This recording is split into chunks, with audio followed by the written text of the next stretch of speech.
November 16, 2019, Tehran. The streets are burning. Thousands of voices are screaming for change. And then, in a fraction of a second, nothing. Total digital silence. 85 million people didn't just lose their Wi-Fi connection. They disappeared from the map. Families couldn't call home.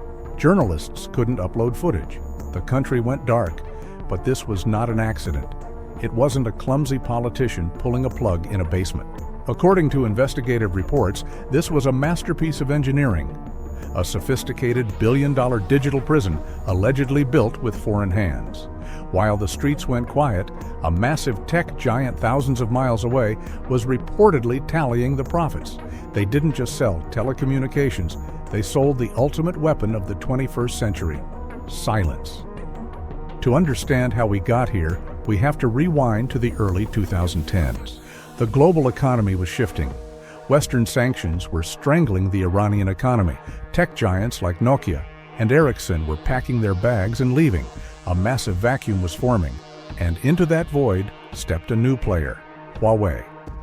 Based in Shenzhen, China, they pitched themselves as the neutral alternative. They weren't politicians, they were builders. They promised to connect a suppressed nation to the modern world. They brought affordable smartphones, high-speed towers, and the dream of a digital future.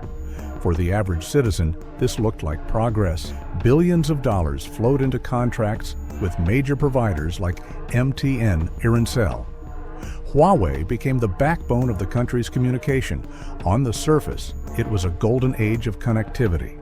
Executives shook hands, ribbons were cut, but buried deep inside those contracts was something else entirely. They weren't just building a network to let information in. They were allegedly building the architecture to keep it trapped. This wasn't just a business deal, it was a shell game played on a global scale. The problem for Huawei was simple. They needed to sell high-tech American equipment, servers from HP, software from Microsoft, routers from Cisco, to build Iran's new network. But strict U.S. sanctions made that illegal, so they didn't sell it directly. Enter Skycom Tech. Registered in Hong Kong, Skycom appeared to be an independent third-party distributor, a distinct company, a separate legal entity, or so they claimed. In reality, investigations later revealed that Skycom was allegedly nothing more than a corporate mask, a convenient fiction designed to bypass the watchdogs. Employees reportedly used Huawei email addresses.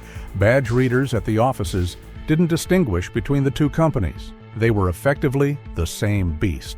Through this channel, millions of dollars in embargoed technology began to flow into Tehran. In late 2010, Skycom offered to sell over 1.3 million euros worth of embargoed HP equipment to the telecommunication company of Iran. The contracts were signed, the equipment was shipped, the profits were booked. It was the perfect crime.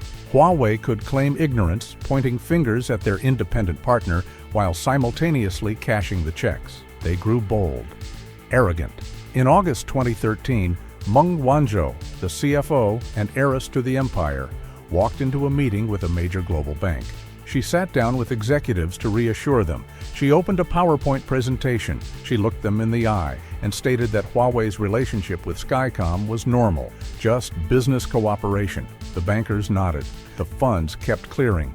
For a moment, it seemed they had outsmarted the entire global financial system. But in that very meeting, amidst the handshakes and the slides, a single loose thread was left dangling, and someone was about to pull it. But the deception didn't stop at the bank vault. It went much deeper. While the finance department was allegedly cooking the books, the engineers were busy cooking up something far more dangerous. They ignored the red flags. They ignored the international warnings. Because the business wasn't just lucrative, it was strategic. And here is the twist that turns this from a white-collar crime into a nightmare. They weren't just smuggling harmless computer servers. According to leaked internal documents, they were offering to support a system capable of deep packet inspection. This is not standard telecommunications. This is the holy grail of digital surveillance. Imagine a postal worker who doesn't just check the address on your letter. They steam it open. They read every word. They decide if it contains subversive thoughts. And then they burn it, all in milliseconds. Huawei allegedly provided the blueprint for this censorship machine. They helped configure the very tools that would later be used to silence millions during the protests. They weren't just selling hardware, they were selling a blindfold for an entire nation. But arrogance has a price. While Meng Wanzhou was flying across the globe, believing she was untouchable, the U.S. Department of Justice was quietly building a case.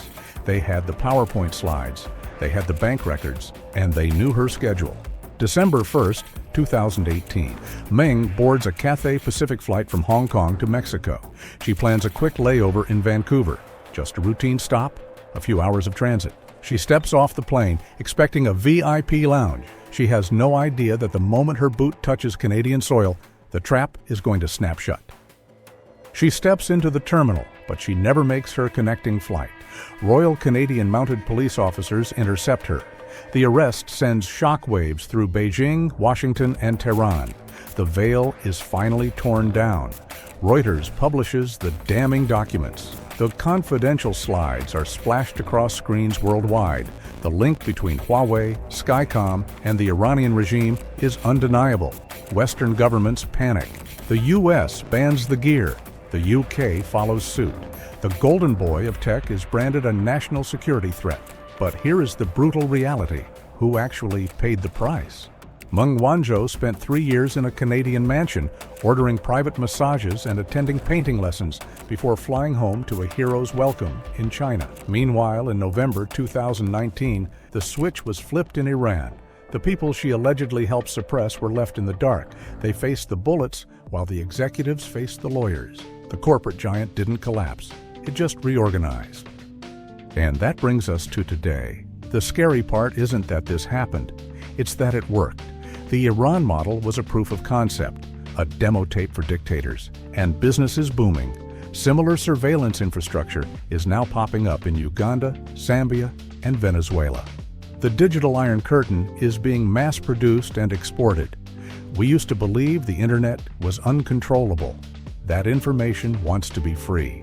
We were wrong. Information goes wherever the person holding the kill switch tells it to go.